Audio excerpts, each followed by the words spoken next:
Hai, Assalamualaikum, selamat sejahtera. So, apa khabar semua? Okey, so berjumpa lagi dalam video saya pada kali ini. So, untuk hari ini saya akan menerangkan kepada anda berkenaan dengan tajuk 9.3 iaitu polimer. Okey, dalam tajuk ni kita akan melihat kepada polimer semula jadi dan polimer sintetik.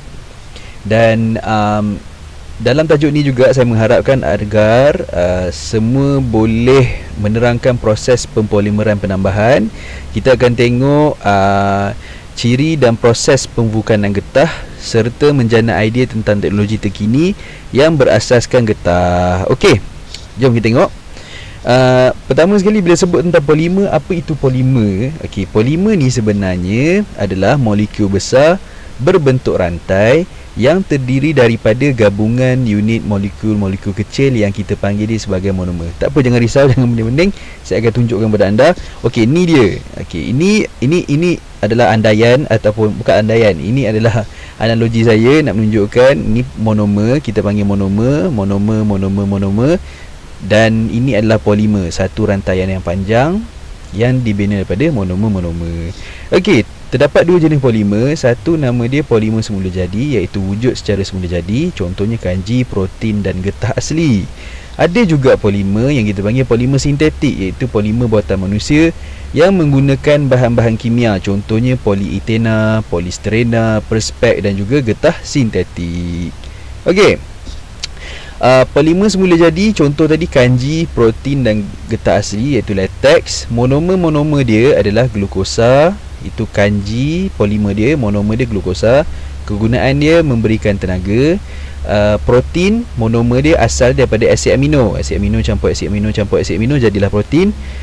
Function dia membina sel dan tisu badan. Getah asli atau latex, monomer dia isoprena, isoprena. Jadi kegunaan dia untuk membuat produk berasaskan getah. Okey, polimer sintetik pula iaitu polimer buatan manusia menggunakan bahan kimia. Kita ada polietena, polisterena, perspek dan juga getah sintetik. Sebenarnya banyak lagi, tapi untuk silibus kita kenal empat ni dulu, ya.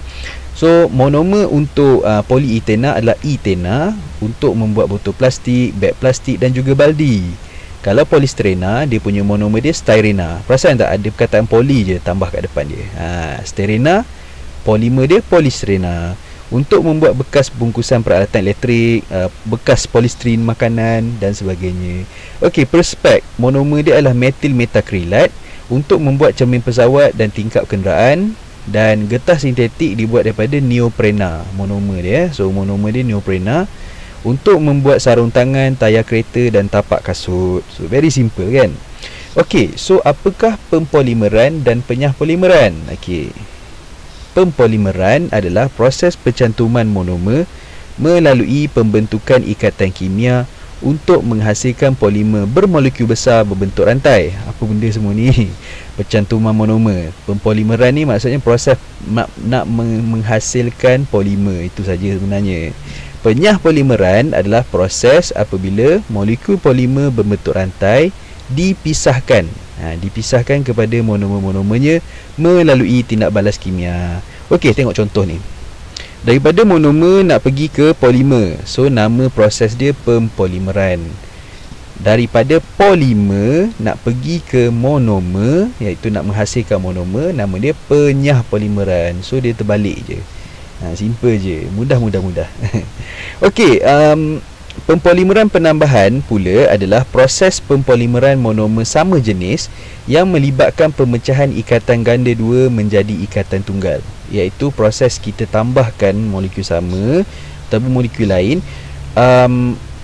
yang mana proses penambahan tu melibatkan pemecahan ikatan ganda dua. Macam mana pula ni? Okey, ni tengok Okey, sebenarnya molekul-molekul ni ada beberapa jenis ikatan. Ada kita panggil single bond, ada double bond, ada molekul yang triple bond pun ada. So dalam kes ini kita tengok ini adalah kita panggil double bond. Double bond tu maksudnya ikatan ganda dua. So bila kita tambah molekul ini, satu molekul ini yang ada dua atom, okey, double bond ini akan terputus dan membentuk single bond. Mana lagi satu dia? Okey, lagi satu dia transfer ke belah kiri dan lagi satu transfer ke belah kanan. Jadi yang sebelah kiri diisi dengan atom ini, sebelah kanan diisi dengan atom bintang ni. Okey, dia macam tu. So ikatan dua tadi dia terbuka, membentuk single bond, satu ikatan. Serupa juga dengan molekul bawah ni, double bond. Bila kita tambahkan dia, so dia akan jadi single bond. Ni single bond tadi. Okey, double bond asalnya. So satu sebelah kiri, satu pindah sebelah kanan. Molekul yang ini dia akan berikat ke sebelah kiri, dan molekul yang sebelah ini, bintang ni, dia akan terikat ke sebelah kanan. Simple je sebenarnya. Dia penambahan je. Dia just tambah dan break the bond, ya. Pecahkan ikatan dan tambah-tambah je. Okey.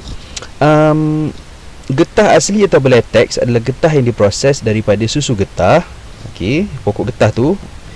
Dan getah asli ni sebenarnya dia kenyal. Maksudnya bila kita tarik, dia kenyal lah. Sifat dia kenyal, lembut, tidak tahan haba.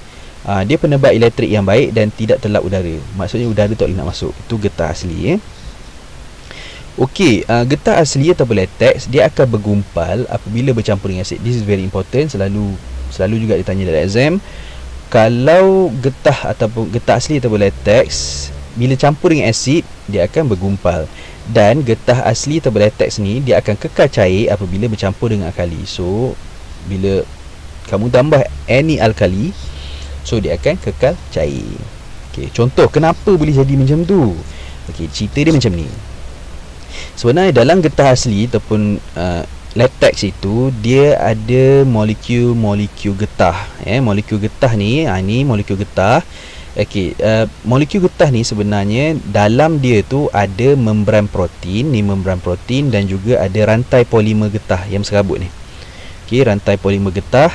Jadi membran protein ni sebenarnya bercas negatif. Okey, bercas negatif. That's why dia saling menolak, kan, negatif dengan negatif menolak, kan. So bila menolak, so dia akan kekal cair macam tu lah. Okey, so molekul tu jauh-jauh. Tapi apabila asid ditambah, asid tambah, dalam asid tu sebenarnya ada charge positif. So bila negatif dengan positif, so adalah kawan dia. Kita macam kawan, kan. So dia ada gang dia akan jadi neutral. Positif dengan negatif, so membran protein ni akan jadi neutral. So bila neutral, molekul-molekul ni sering berlanggar antara satu sama lain. Dia tak statik, dia berlanggar. So bila berlanggar, membran ni akan pecah. Okey, so bila membran ni akan pecah, rantai polimer pun rantai polimer getah pun dia akan keluar dan berjumpa dengan geng dia, so dia akan bergumpal. So that's why bila susu getah ataupun latex, kita nak bekukan dia, kita kena taruh cuka getah ataupun tambah asid etanoik atau sebagainya untuk membekukan getah, istilahnya membekukan getah. Okey, next. Susu getah ini adalah susu getah atau latex. Secara lumrahnya, secara semula jadinya, dalam udara kita ada lots of bacteria, yang mana bakteria tu sebenarnya secara tak langsung dia menghasilkan bahan-bahan yang bercas positif. Termasuklah juga dalam getah ada juga bakteria.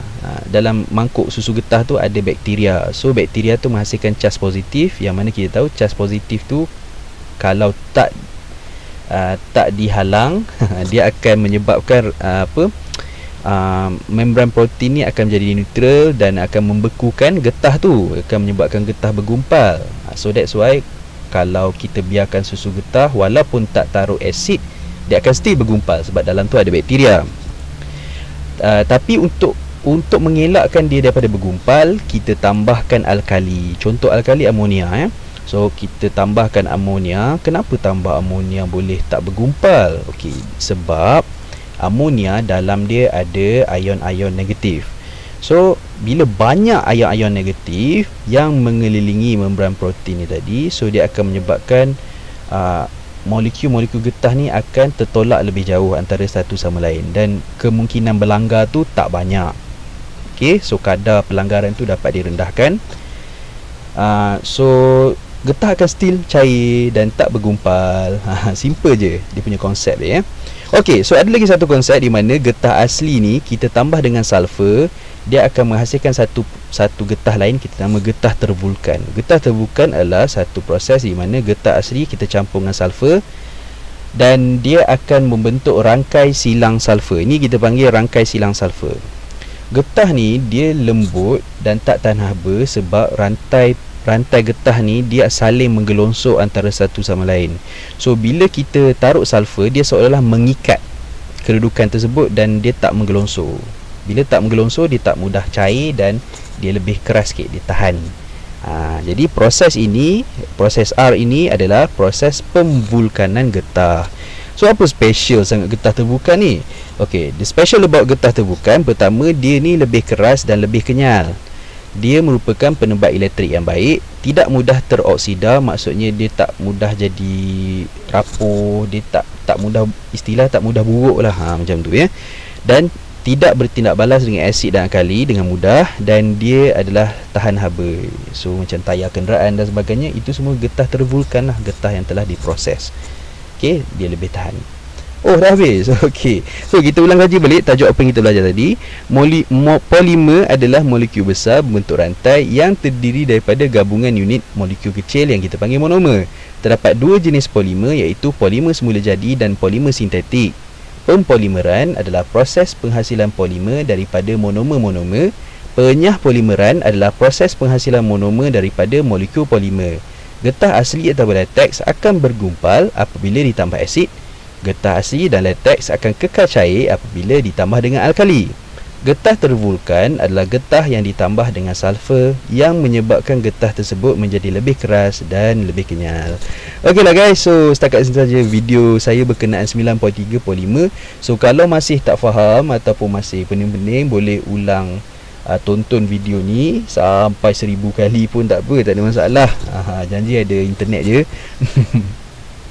Happy study untuk korang. So berdoa banyak-banyak.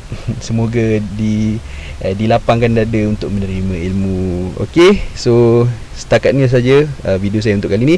Bye bye. Assalamualaikum.